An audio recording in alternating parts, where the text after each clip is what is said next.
everyone. Happy Tuesday. I'm starting to remember what days they are, which is great. This video, I thought I'd jump on and talk about some people in our workplaces that might come across as disingenuous. And some of you might be like, what is that refer to in workplace and workplace bullying situations? I guess that's where people try and blow smoke. And I've had someone ask a question recently where someone has tried to give them a compliment, but it doesn't seem genuine or real.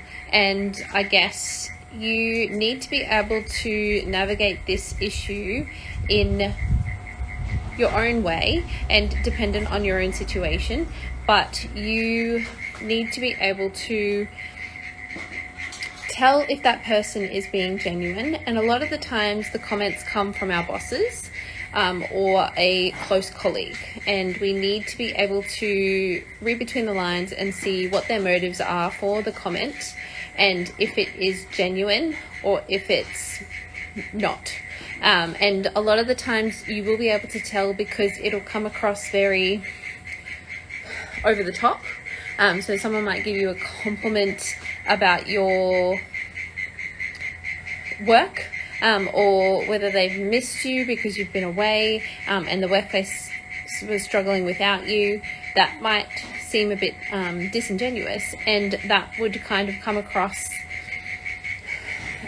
as an uncomfortable situation because you wouldn't really know how to respond. And the best way to respond to that is to, I guess, call their bluff in a way, but say thank you and recognize that they are essentially giving you a compliment, so take it for what it is. And instead of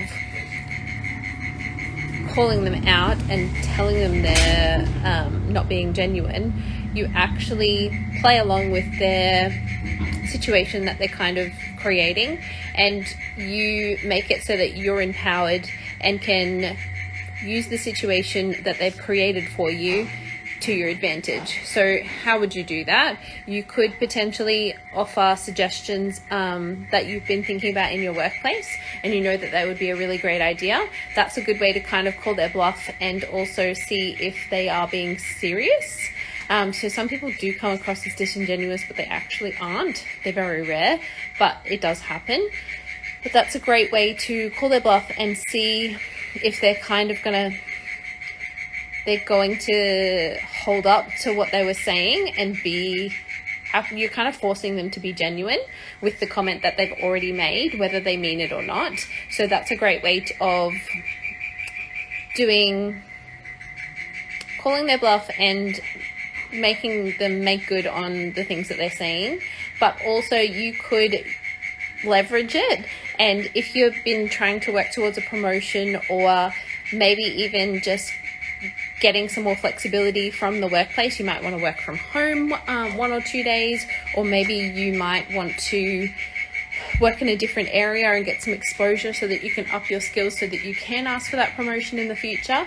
That's a great way because they've essentially opened the door for you through manipulation, but you need to be able to, instead of getting frustrated and upset with what they're doing and how they're doing it, you look at the situation from an opportunity perspective and how you can leverage this to your advantage, because they've kind of opened up the door for you by giving you a compliment. So I would definitely utilize this to be able to make good on what they are saying. But I hope that makes sense and helps you navigate when people are being disingenuous in your workplace. I would always encourage you to call their bluff, because a lot of the times they say it but they don't mean it, and they kind of just expect you to feel nice about their compliment, or if that's what they're trying to get across, and not go anything further, and then they feel like they've done their job, because especially as your leader, they might see it as it's part of their role. They have to give compliments and make you feel good, but they're not actually being genuine about it. So I hope that helps, and you might even be able to get a promotion or some additional, I guess, exposure within your workplace, anything is always a bonus. But I'll leave you with that for this evening, and we will chat soon. Thanks, guys. Bye.